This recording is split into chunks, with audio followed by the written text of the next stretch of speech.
Greetings from the apocalypse. I've had a request for the topic of how do I hold my stuff to set it, like earrings and stuff like that. I've talked about engraving blocks. Engraving blocks are great, but they're not cheap, and I definitely don't recommend if you're just starting out, you like run out and get yourself an engraving ball. So I'll show you what I used to use and actually what we use a whole lot in the studio right now because it's just easy. Low tech but effective. This is a block of wood. It's probably a kid's toy or something. I usually tell people, go to any of the home improvement stores or whatever, or any place they're cutting lumber, or they have floor samples or, flooring samples, stuff like that. And, you can find all kinds of little bits and pieces of wood. It doesn't need to be anything special at all. It should have a flat surface, although you could put a flat surface on it.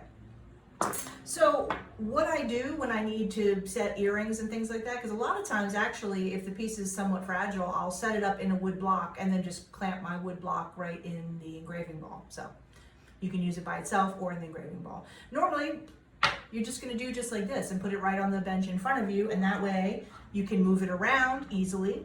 One of the tools that I heard mentioned was a ring clamp.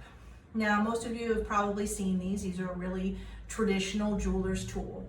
Now I am a big proponent for all things ancient and traditional techniques because so many times it's better. You know what I mean? This is not a case of that. Basically this is designed, right? It's got a little wedge in there. You clamp what you want right here, and then you shove the wedge in there to hold it tight, right? But then to hold on to this, you've got to take your non-dominant hand, for me, my left hand, and you've got to squeeze it. So you've got to like set yourself up against your table and, file against it or to set or whatever. I mean, it's insane. And clenching, nerve damage. You're probably bored of hearing about that in all my videos because I'm like really passionate about don't do things that are going to give you nerve damage, because nerve damage doesn't go away. That shit is pretty much permanent. You know what I mean? Big deal. Don't do it to yourself. Okay. Also, common sense says, right? Why would I want to use something where I literally now only have one hand to do everything? You know what I mean? Like this hand is completely taken by holding the piece, so all I have is my other hand. I mean, I don't know about you, but I've always got both my hands in there, doing whatever it is I'm trying to do. So extremely inefficient and bad for your hands. So it's funny, when I was thinking about doing this video, I was like, do I even have a ring clamp? And I dug one out, and I don't know if you can tell, but I bought this about 25 years ago, and it looks absolutely pristinely brand new because I don't think I ever used it. I think I saw it being used and was like, why would I do that? But then the question is, of course, why did I buy it? I don't fucking know. But here it is, and it's really, I just use it as a cautionary example.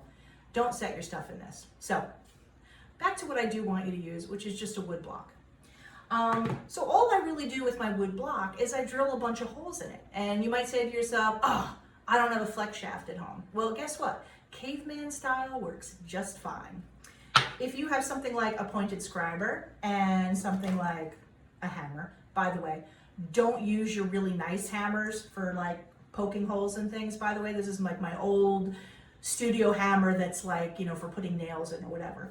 Which, by the way, if you don't have a nice sharp scriber, a nail will also do just as well. Because literally all you have to do, like here's my block of wood,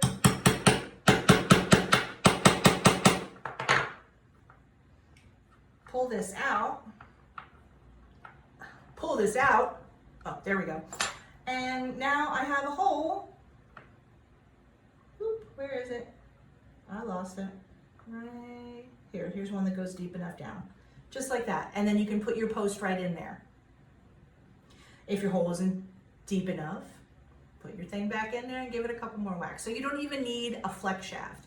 Never forget about caveman style. It can be surprisingly underrated sometimes, but half the time when I need a hole in sheet and the sheet isn't that thick, I just take this, whack, whoop, instant hole. I don't have to sit down to flex shaft and find my twist drill and my burr knife and make a little dimple in it and just caveman style. But it's a little shameful. My colleagues are really kind of embarrassed about it. So But now I've told all of you, so I am a little bit of a proponent of caveman style. So this is it. I've got a hole in my wood block and I can set right here. Now the other thing that I usually do to make my life a little easier to keep this from moving around a lot, I use carpet tape. It's basically double stick tape. It's sticky on both sides. And there's a bunch of different kinds of tape that are like this, mounting tape, blah, blah, blah. It doesn't really matter. You can try different things and see what you like. I use carpet tape. So normally what I would do is I'm just gonna cut a little square of this, you know, big enough for my piece. And I'm gonna put it on my block over wherever my hole is. Okay, I press it down, there it is. Now that it's pressed down, I can peel the top off. Okay. And then you can use your little pointy tool just to poke a little hole right where the hole in your block is. Like that. Then take your earring. I didn't have an earring, by the way, that was like ready to be set as a demo, so this is one with a stone already in it. But use the power of your imagination to pretend that I'm about to set this. Okay, so then I lay that right in there and it's laying nice and flat, and the double stick tape is going to keep it from sliding around too much. Now I only have one more thing that I usually do.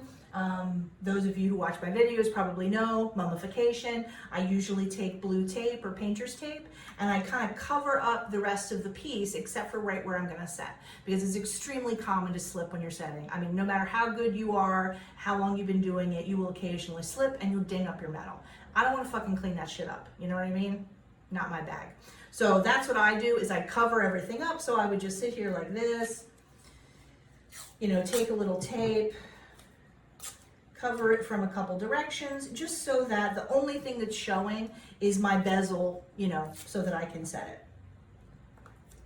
That way if I slip, which let's be honest, we're all gonna slip sooner or later, my metal isn't gonna get marked up, you know? And I mean, a lot of times too, even sometimes you can clean up a little scratch, right? But sometimes if you really slip and hit it, you get like a ding, and there's no getting that out. Like, you're just living with it. Now, the goal in life is not to make things perfect, but I sure as hell don't want to like spend all my time and energy getting things as nice as I can and then like put a big ding in it right during the setting. So, you know, spending, you know, half a minute with some blue tape is definitely worth it as far as I'm concerned. So I could put a little more on the bottom, but that's basically it.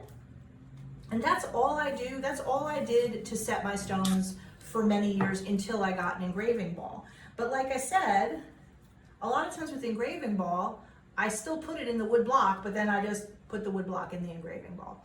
But this is really easy to work with now because I can just sit it on the desk in front of me. You know, I can take my tool, I can hold it down, and notice I have both hands free, so that I can actually, you know, do what I need to do. Because, you know, when you're setting, you need to have your left hand kind of like holding onto the piece, sometimes holding onto the stone right when you first start setting, you know, so it doesn't just whee, fling out, which it will do sometimes. So I can work just like this. I can turn the block around, you know, blah, blah, blah, do my thing. And it's very easy and it works really well.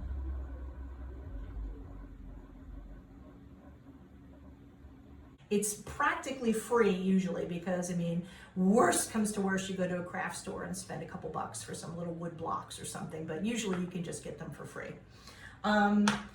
Makes pretty much no difference what kind of wood they are because, I mean, almost any wood, you're going to be able to make a hole in it with something steel. So that's really all you're looking for, even if you got some little like fancy exotic hardwoods or something. Unless you have something that like I've never seen before, pretty much anything you can take a nail and put a hole in it. So you don't need anything fancy or, you know, almost buy anything, I guess, except for some tape. To do this method, I highly recommend it. And so I'll just sum up by saying, please don't use this.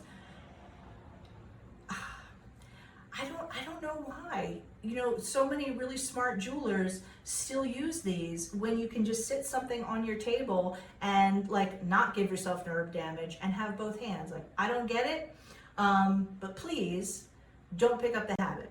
Okay, so that's basically it for today. This is just the easiest thing you can do to set stones. Now, granted, also this is an earring. If this were a pendant or whatever, I don't even have to drill a hole in there.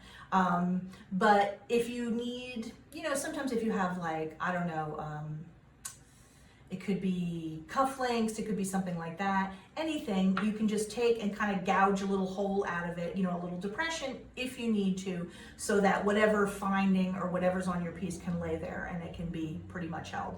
But I find 99% of the time, just like a hole and a little bit of tape does it perfectly. When you peel it off, you might need to use a little alcohol to get rid of a little bit of the tape residue out, but I mean, literally, that's it. So, that's my easy and low cost tip for the day. We'll talk again soon. Bye.